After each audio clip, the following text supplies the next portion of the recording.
Welcome to Inside Gaming. I'm Brian. It's weekend roundup time. So we've got another update in the ongoing saga of Activision Blizzard. You know, the company that's been in the news for the last year for literally all the wrong reasons. You know the backstory at this point, right? I don't have to rehash it for you. Sexual harassment lawsuits, walkouts, labor disputes, resignations. It has been awful to say the least. And of course, let's note that it's been the worst for the actual victims of the sexual harassment. It has just been a disaster. And now we have some concrete numbers by Activision Blizzard. This is their numbers that gamers are abandoning them in droves. So here's what happened. We learned this week from the company's most recent quarterly earnings report. The company has lost a third of their active players in the last year.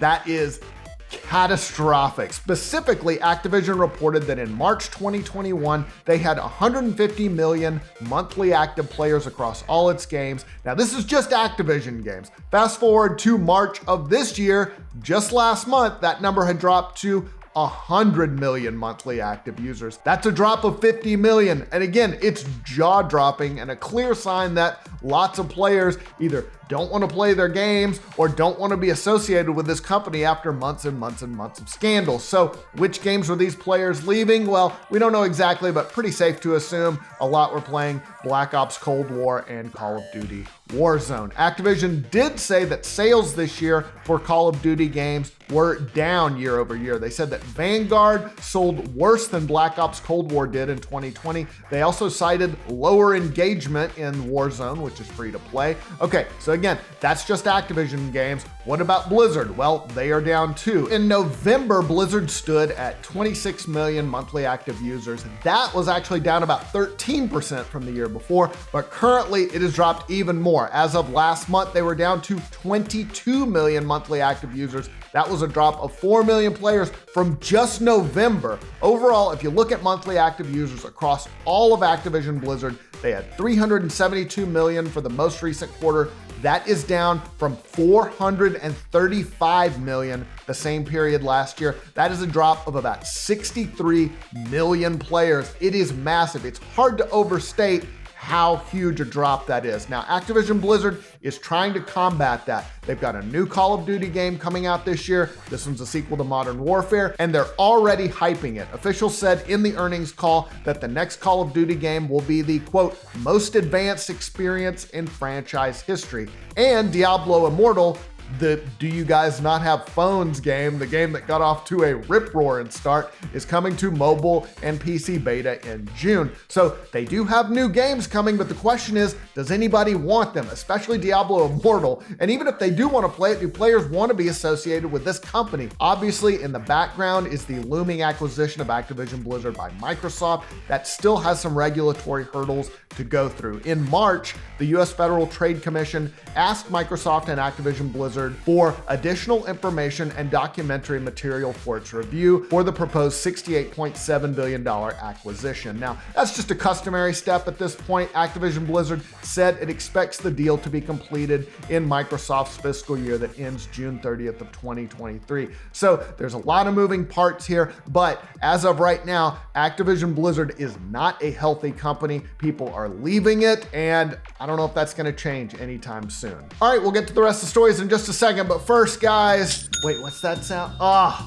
That's such a great new sound. That is the sound of another sale on Shopify, the all-in-one commerce platform to start, run, and grow your business. Shopify, you know it, you love it. It gives entrepreneurs the resources once reserved for big businesses, so upstarts, startups, and established businesses alike can sell everywhere, synchronize online and in-person sales, and effortlessly stay informed. Scaling your business is a journey of endless possibilities. I love how Shopify has the tools, they got the resources to make it really easy for any business to succeed from down the street to around the globe. Like ours, Shopify powers millions of businesses from first scale to full scale. You can reach your customers online and across social networks with an ever-growing suite of channel integrations and apps, including Facebook, Instagram, TikTok, Pinterest, and more. Synchronize your online and in-person sales, gain insights as you grow. It's got detailed reportings of conversion rates,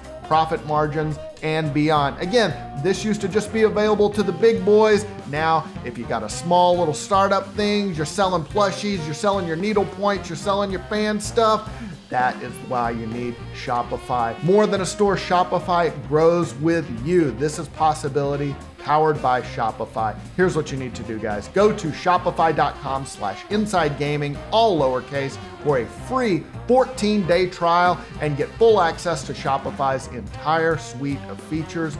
Grow your business with Shopify today. Go to shopify.com/insidegaming right now. Shopify.com/insidegaming. On to the rest of the stories. The next-gen Xboxes continue to do very well sales-wise. We'd reported that they'd outsold the PS5 in Europe recently. Seems like they're doing great here in the US too. NPD analyst Matt Piscatella tweeted that Xbox had its best March in a long time, stating that Xbox hardware unit and dollar sales in March 2022 set new all-time March highs for the platform. Previous Xbox bests were set in March 2011, that's for units, and March 2014, dollars. So again, these are here in the US, but apparently this is the best March they've had in 11 years, if my math is correct, in terms of units sold. Still though, the overall leader for the month of March in terms of units sold was the Switch. It is still, that thing is a beast. If you're wondering, the best-selling game for the month of March in the US, Elden Ring. Piscatella said Elden Ring remains the best-selling game of 2022 year-to-date and now ranks second over the 12-month period ending March 2022,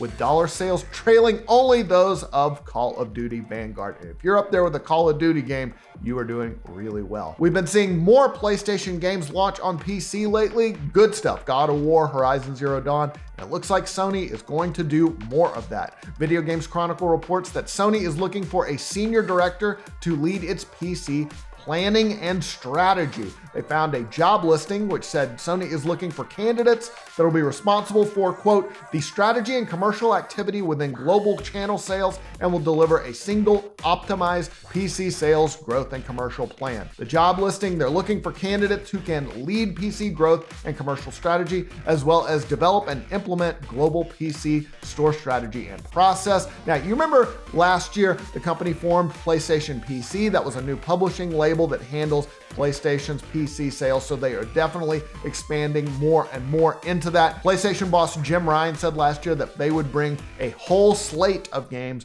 to PC, so great news for PC players. Ubisoft has shut down online services for a whole bunch of games. Over on their official site, they listed 90 games that they have. I think it's already happened. I think most of these are already shut down. They're across multiple platforms, stuff like Rainbow Six Vegas, Just Dance 2014 through 2018, Far Cry 1 and 2, Assassin's Creed 2, Assassin's Creed Brotherhood, Beyond Good and Evil, lots of stuff. Now the games, they're still playable and offline features still should function like they normally do. Ubisoft said that rewards can still be unlocked, but you will not be able to receive them in game. So here is some good news, especially if you're into game preservation. Apparently PlayStation has set up some sort of team dedicated to that. Video Games Chronicle found a tweet from one Garrett Fredley, who recently joined PlayStation as a senior build engineer, but it's the new department he works for that's very interesting. Fredley tweeted this week, "Today is my first day as a senior build engineer at PlayStation, working as one of their initial hires for the newly created preservation team." He added, "Game preservation was my first career passion,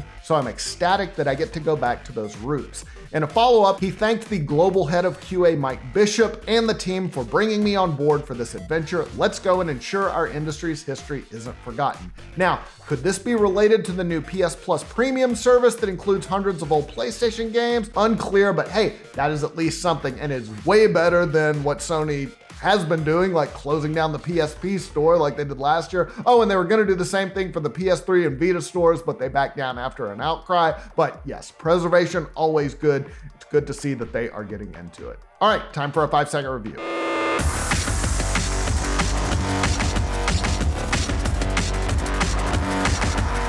It's got badminton for all you badminton junkies out there. I actually like badminton. It's kind of fun. Why am I making fun of badminton? I'm sorry, badminton. All right, let's talk about the games coming out next week. First up, Wildcat Gun Machine is a bullet hell dungeon crawler where you take on hordes of disgusting flesh beasts with a wide variety of guns, giant mech robots, and cute kittens. Comes to PC, PS4, Xbox One, and Switch May 4th. Best month ever. Take part in a roller coaster of emotions with Louise embarking on a road trip of a lifetime through late 1960s USA, trying to show her son Mitch how to navigate the often cruel modern world. Your choices matter. Comes to PC, PS5, Xbox Series X, PS4, Xbox One, and Switch May 5th. Trek to Yomi. As a vow to his dying master, the young swordsman Hiroki has sworn to protect his town and the people he loves against all threats. Faced with tragedy and bound to duty, the lone samurai must voyage beyond life and death to confront himself and decide his path forward. It comes to PC, PS5, Xbox Series X, PS4, and Xbox One May 5th. Warhammer 40k Chaos Gate Demon Hunters. Lead humanity's greatest weapon, the Grey Knights, in this fast-paced, turn-based tactical RPG, root out and purge a galaxy-spanning plague in a cinematic, story-driven campaign using the tactics and talents of your own personalized squad